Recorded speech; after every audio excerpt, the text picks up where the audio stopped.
Hello বন্ধুরা, আজ আমি চিটাগং টু কক্সবাজার রুটে খুব অল্প সময়ে বেশ জনপ্রিয়তা অর্জন করা স্বাধীন ট্রাভেলসের ইসুজু লাক্সানা শেপের এসি বাসে করে যাচ্ছি আমাদের বন্দরনগরী চট্টগ্রাম থেকে পৃথিবীর দীর্ঘতম সমুদ্র সৈকত কক্সবাজারে। এই বাসে ট্রাভেলিং করে আমার ট্রাভেলিং এক্সপিরিয়েন্স আপনাদের সাথে শেয়ার করব এবং এই বাসের কিছু ইম্পর্ট্যান্ট ইনফরমেশন শেয়ার করব। আর নিরাপদে আমার গন্তব্যে পৌঁছে দিবেন এই বাসের ড্রাইভার সাহেব। তো আর কথা না বাড়িয়ে আমরা ট্রাভেলিং ব্লগ 7 স্টার্ট করা যাক।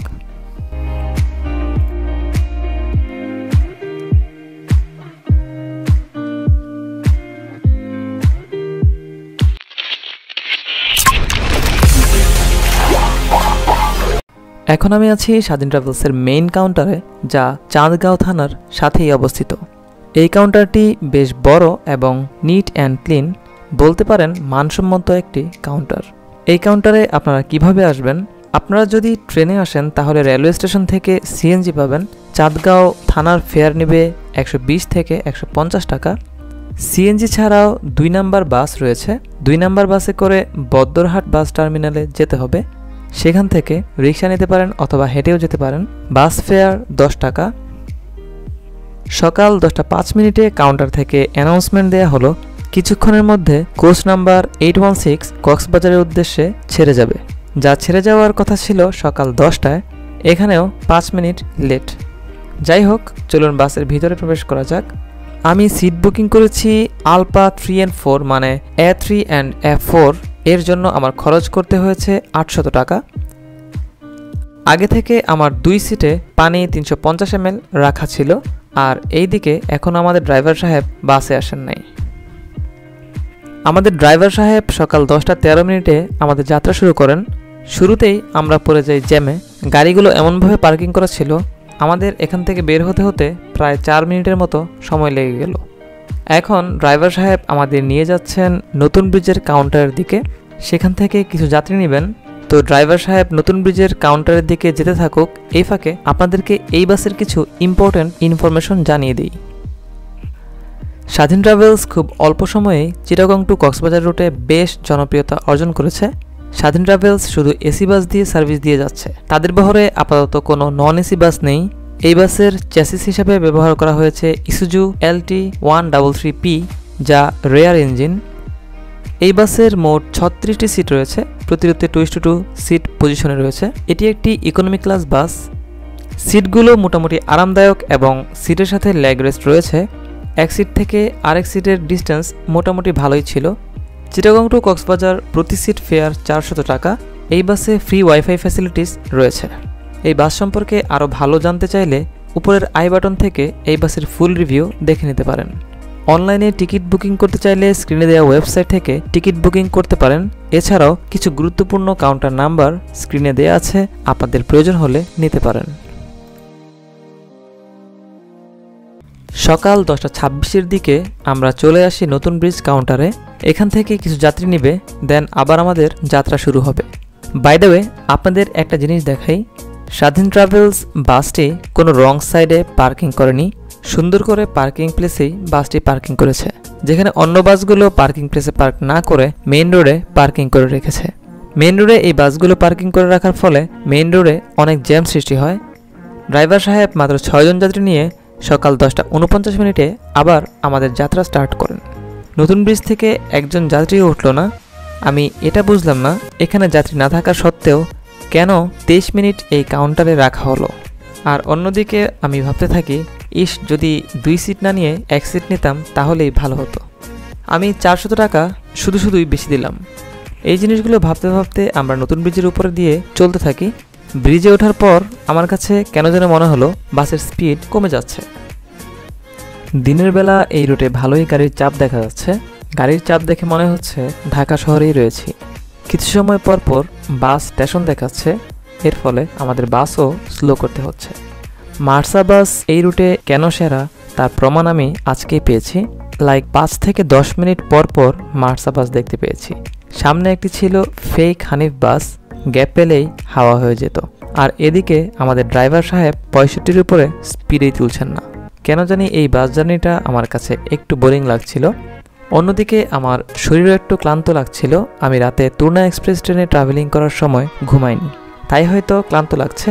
তুর্না এক্সপ্রেস ট্রেনের ট্রাভেলিং ব্লগটি দেখে নিতে পারেন উপরের আই বাটন থেকে অথবা ডেসক্রিপশনে দেওয়া লিঙ্ক থেকে। বোরিং লাগার ফলে আমি একটু রেস্ট নেওয়ার ট্রাই করি। গাইড সাহেব দুপুর 12:30 দিকে ব্রিফিং দিয়ে বললেন 20 মিনিটের জন্য হোটেল ব্রেক দেয়া হবে। এর মধ্যে দুপুর 12:35 আমাদের হোটেল ব্রেক দেয়া হয়। আর আমাদের যে হোটেলের ব্রেক দেয়া হয় সেটি হচ্ছে স্বাধীন ট্রাভেলসের নিজস্ব হোটেল স্বাধীন ইনে। বাই দ্য ওয়ে, এখানেও স্বাধীন ট্রাভেলস বাসের টিকিট পাওয়া যায়। ওকে, এখন চলুন এই রেস্টুরেন্টে প্রবেশ করি আর দেখি এই রেস্টুরেন্টটি কেমন। এই রেস্টুরেন্টে খাবারের আইটেম কেমন আর প্রাইস কেমন তাও দেখে নেওয়া যাক।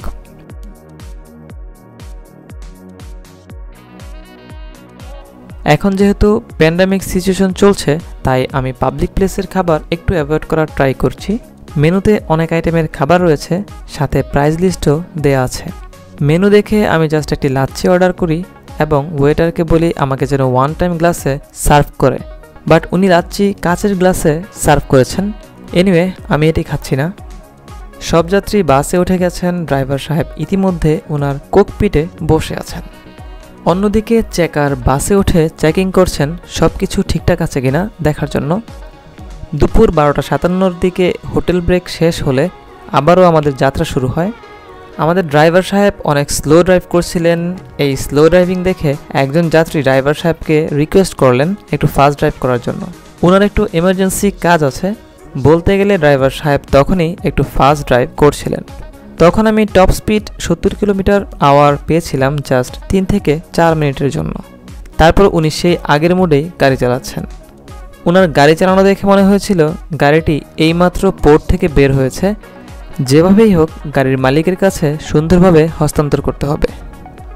রাস্তা ফাঁকা থাকা সত্ত্বেও উনি 65-এর উপরে তুলছেন না। এস আলমের একটি বাস আমাদেরকে ওভারটেক করে। এস আলমের বাস চোখের পলকেই হাওয়া হয়ে গেছে। এতেই বোঝা যাচ্ছে আমাদের ড্রাইভার সাহেব কতটা স্লো ড্রাইভ করছেন।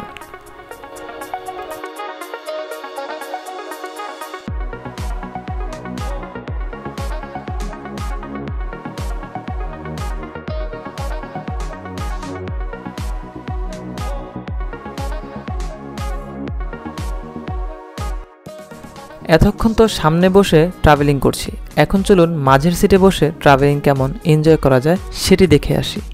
মাঝের সিটে বসে বেশ ভালোই ট্রাভেলিং এক্সপিরিয়েন্স পাওয়া যাচ্ছে, বাট এখানে আপনারা ইঞ্জিনের একটু সাউন্ড পাবেন।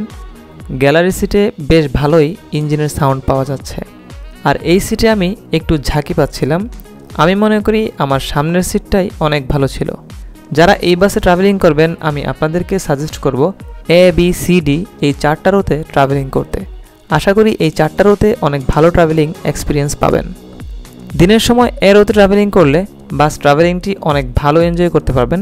আঁকাবাঁকা রাস্তা, ছোট ছোট পাহাড়, গাছে ঘেরা সবুজ অরণ্য দেখতে পারবেন। দুপুর 2:51 কক্সবাজার বাস টার্মিনালে পৌঁছে যাই। সেখানে কিছু যাত্রী নামিয়ে দুপুর 2:52 এই বাসের শেষ গন্তব্য ডলফিন মোড়ের দিকে যাত্রা শুরু করে।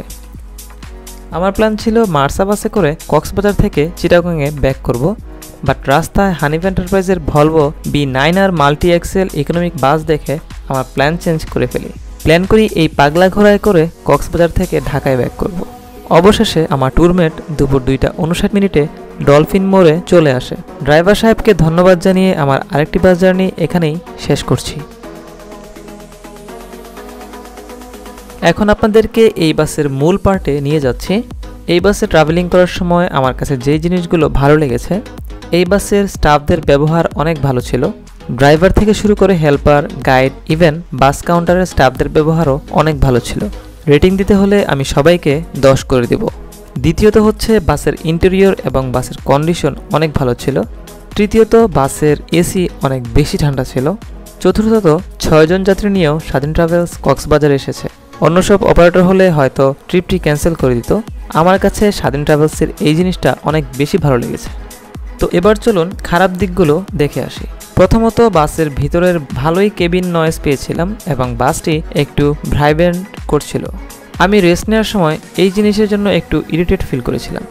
দ্বিতীয়ত ড্রাইভার সাহেব অনেক বেশি স্লো ড্রাইভ করেছিলেন। এই স্লো ড্রাইভের কারণে আমাদের এক্সট্রা 30 মিনিট বেশি লেগেছে।